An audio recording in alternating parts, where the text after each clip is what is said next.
Assalamualaikum warahmatullahi wabarakatuh. Baik, kami di sini dari kelompok 4 akan membahas tentang kemunculan dan kepunahan makhluk hidup. Adapun anggota dari kelompok kami yaitu Siti Mulyani, Nur Ardiansah, dan Umniyati Rusyida Firdaus. Dalam kelompok kami, di sini akan membahas tentang kemunculan makhluk hidup dan juga kepunahan. Kemunculan makhluk hidup. Evolusi merupakan proses perubahan spesies dalam jangka waktu tertentu yang bertujuan agar mampu beradaptasi terhadap lingkungan dan meneruskan perubahan tersebut kepada generasi berikutnya. Kemunculan suatu organisme dapat terjadi karena adanya relung baru atau relung yang ditinggalkan. Selain ada sejumlah persyaratan yang diperlukan untuk mendukung terbentuknya suatu jenis baru. Evolusi sudah berlangsung sejak asal mula adanya kehidupan. Dari data yang dihimpun oleh ahli paleontologi, diketahui bahwa fosil yang tertua yang ditemukan berumur sekitar 490 juta tahun. Data ini pun masih merupakan dugaan karena pada masa itu tentu jumlah organisme masih sedikit, sehingga fosil tidak mungkin dijumpai pada lapisan tanah. Pada waktu itu, habitat yang mungkin ada adalah air. Dengan demikian, dapat diperkirakan bahwa muka bumi masih dihuni oleh prokariot dan organisme bersel satu, terutama ganggang biru yang kemudian diikuti oleh lumut kerak dan lumut yang memenuhi sekitar pantai. Suhu permukaan bumi pun diperkirakan masih jauh lebih panas dan oksigen mungkin meliputi hanya sekitar 10% dari apa yang ada sekarang. Pemahaman tentang urutan munculnya kehidupan di bumi lebih didasarkan pada sisa-sisa makhluk hidup yang memfosil. Fosil terbentuk dengan berbagai cara dan berbagai proses. Meskipun perlu dipahami bahwa semua makhluk hidup yang sudah mati tidak selalu menjadi fosil, fosil mungkin merupakan sisa-sisa bagian tubuh yang keras atau setelah organisme mati, kemudian terkubur pasir, lumpur, ataupun endapan lain kemudian mengeras. Menurut ahli geologi, sejarah bumi dapat dibedakan dalam banyak unit waktu. Unit waktu terbesar disebut era, sedangkan era terbagi dalam periode dan periode terbagi menjadi unit yang lebih kecil disebut zaman. Berdasarkan skala waktu relatif, sejarah bumi dikelompokkan menjadi eon atau masa yang terbagi menjadi era atau kurun, sedangkan era dibagi dalam periode atau zaman, dan zaman dibagi menjadi epok atau kala. Nama-nama seperti Paleozoikum atau Kenozoikum tidak hanya sekedar kata yang tidak memiliki arti. Akan tetapi, bagi para ahli geologi, kata tersebut mempunyai arti tertentu dan dipakai sebagai kunci dalam membaca skala waktu geologi. Sebagai contoh, kata zoikum merujuk pada kehidupan binatang dan kata paleo yang berarti purba. Maka arti kata paleozoikum adalah merujuk pada kehidupan binatang-binatang purba. Yang selanjutnya meso yang mempunyai arti tengah atau pertengahan, dan keno yang berarti sekarang. Sehingga urutan relatif dari ketiga kurun tersebut adalah sebagai berikut. Yang pertama Paleozoikum, kemudian Mesozoikum, dan kemudian disusul dengan Kenozoikum. Peristiwa kemunculan dan kepunahan makhluk hidup terjadi sekitar 650 juta tahun. Pada 650 juta tahun itu terjadi 3 masa, yaitu yang pertama masa Kenozoikum, itu terjadi sekitar 65 juta tahun, yaitu terdapat zaman kuarter dan zaman tersier, di mana peristiwa yang terjadi pada zaman kuarter yaitu evolusi manusia, sedangkan peristiwa yang terjadi pada zaman tersier yaitu keanekaragaman berbagai jenis mamalia. Yang selanjutnya, pada masa Mesozoikum terjadi antara 150 juta tahun sampai dengan 250 juta tahun. Itu terjadi zaman Kapur, zaman Jura, dan zaman Trias. peristiwa yang terjadi pada zaman kapur yaitu punahnya dinosaurus, kemunculan pertama primata, kemunculan pertama tumbuhan berbunga. Sedangkan peristiwa pada zaman Jura yaitu munculnya pertama burung, keanekaragaman berbagai jenis dinosaurus. Sedangkan peristiwa pada zaman Trias yaitu kemunculan berbagai mamalia serta kemunculan pertama dinosaurus. Yang selanjutnya pada masa Paleozoikum terjadi sekitar 300 juta tahun sampai dengan 550 juta tahun, yaitu terjadi zaman Prem, zaman Karbon, zaman Devon, zaman Silur, zaman Ordovisium, dan zaman Kambrium. Pada peristiwa zaman Prem terjadi kepunahan berbagai reptil dan keanekaragaman berbagai jenis reptil.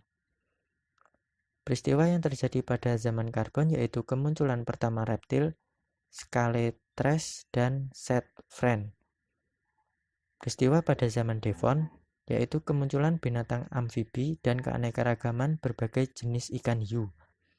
Peristiwa pada zaman Silur yaitu kemunculan tanaman darat vaskuler. Pada zaman Ordovisium terjadi peristiwa keanekaragaman yang tiba-tiba dari famili Metazoa. Sedangkan peristiwa pada zaman Kambrium yaitu kemunculan pertama ikan dan kemunculan pertama kordata. Sekitar 650 juta tahun itu terjadi zaman Prakambium, di mana peristiwa yang terjadi yaitu kemunculan pertama binatang bercangkang, dan kemunculan pertama metazoa badan lunak serta kemunculan pertama jejak binatang.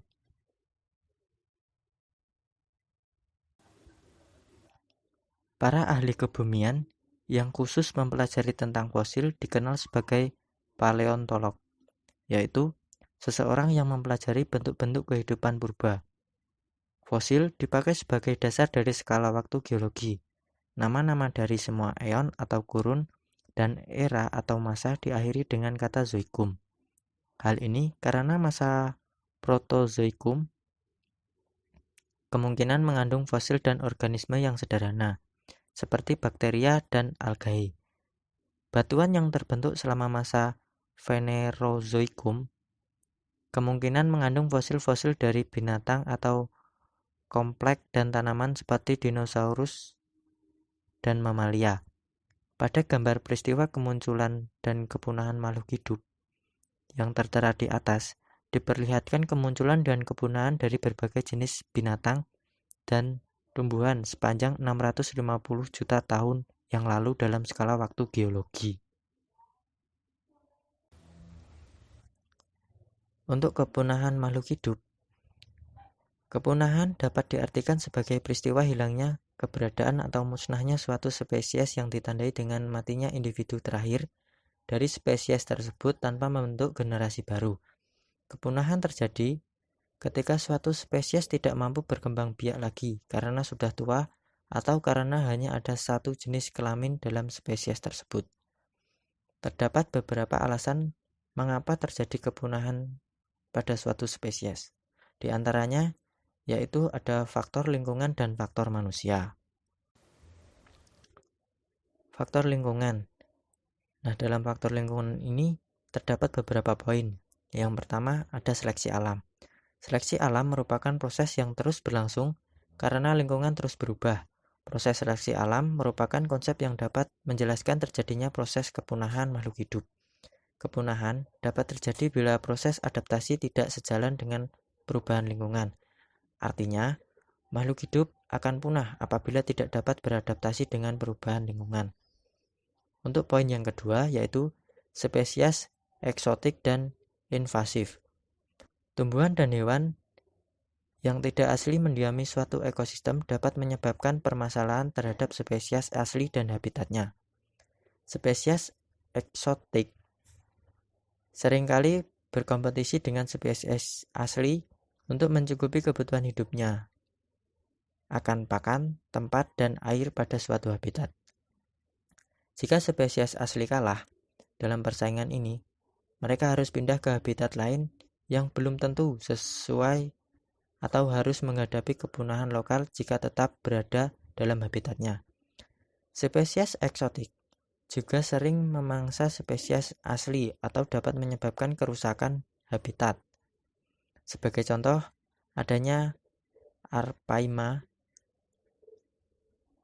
di Sungai Brantas, Mojokerto, yang merupakan jenis ikan air tawar endemik di Sungai Amazon, Amerika Selatan. Spesies ini dikategorikan invasif karena bersifat predator yang dapat memangsa ikan, katak, udang, hingga burung-burung yang terbang di sekitar permukaan air.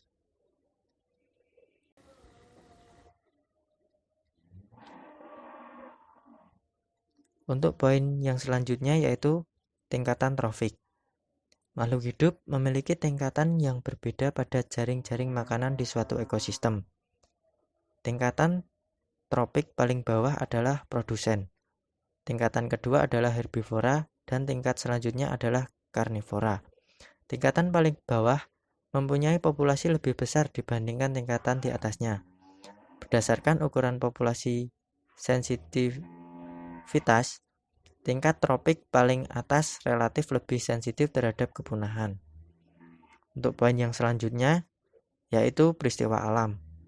Peristiwa alam ini biasanya terjadi di alam seperti vulkanisme, yaitu gunung meletus, glasiasi, adanya air bah, radiasi ultraviolet dan lubang ozon, pemanasan global, serta degradasi lingkungan. Yang selanjutnya ada faktor manusia. Faktor manusia mempunyai beberapa poin. Yang pertama ada pertumbuhan populasi manusia. Pertumbuhan populasi yang cepat mempunyai konsekuensi sosial yang akan terlibat nyata setelah 30 tahun. Di antaranya yaitu mereka akan tetap hidup dengan standar rendah, standar pendidikan rendah, tidak ada lapangan pekerjaan, kelaparan, dan terjadi peningkatan jumlah negara miskin. Kondisi ini juga akan menyebabkan kerusakan lingkungan, terutama bentuk-bentuk deforestasi untuk mencukupi kebutuhan primer penduduk. Dengan peningkatan jumlah penduduk, maka laju deforestasi juga menjadi semakin tinggi. Untuk poin selanjutnya yaitu konversi habitat. Ancaman utama terhadap biodiversitas di Amerika Serikat dan di seluruh dunia adalah hilangnya komunitas alami untuk pembangunan dan pertanian. Kerusakan ekosistem ini mengakibatkan hilangnya habitat untuk beragam spesies dan mematikan kemampuan ekosistem untuk berfungsi. Pasatnya, pembangunan di berbagai bidang juga menyebabkan habitat hilang, dan pada akhirnya biodiversitas juga mengalami kepunahan. Pembangunan juga menghasilkan polusi air dan udara yang menyebabkan degradasi lingkungan dan lebih jauh akan menurunkan biodiversitas. Pada akhirnya, polusi akan mengurangi kemampuan spesies dan ekosistem untuk memberikan pelayanan ekologis. Faktor manusia yang terakhir yaitu perburuan berlebih dan eksploitasi komersil. Perburuan berlebih, penangkapan ikan berlebihan, dan pertambangan skala industri pada banyak sumber alami telah menimbulkan risiko pada banyak spesies. Adapun beberapa contohnya yaitu yang pertama, pemanenan berlebih pada perikanan regional telah mendorong beberapa spesies ikan ke arah kepunahan dan menurunkan diversitas seluruh kehidupan di laut. Yang kedua, pembalakan skala industri untuk produk kayu telah merusak atau memfragmentasi jutaan hektar hutan setiap tahunnya pada berbagai habitat yang memiliki banyak spesies unik, seperti woodpecker merah yang hidup di hutan pinus yang dieksploitasi secara besar-besaran di Amerika bagian tenggara. Yang selanjutnya atau yang ketiga yaitu perburuan berlebih atau overhunting dan perdagangan liar untuk spesies-spesies terancam punah telah menjadi ancaman utama untuk kelangsungan hidupnya. Sebagai contoh, kura-kura kotak di Amerika Serikat, yaitu dikoleksi secara ilegal dan diekspor sebagai binatang peliharaan, dan mereka mengalami banyak kematian setiap tahunnya. Demikianlah pemaparan materi dari kelompok 4. Apabila banyak salah kata ataupun kekurangan, kami mohon maaf sebesar-besarnya. Terima kasih atas waktunya yang telah mendengarkan pemaparan materi dari kelompok kami. Kami akhiri. Wassalamualaikum warahmatullahi wabarakatuh.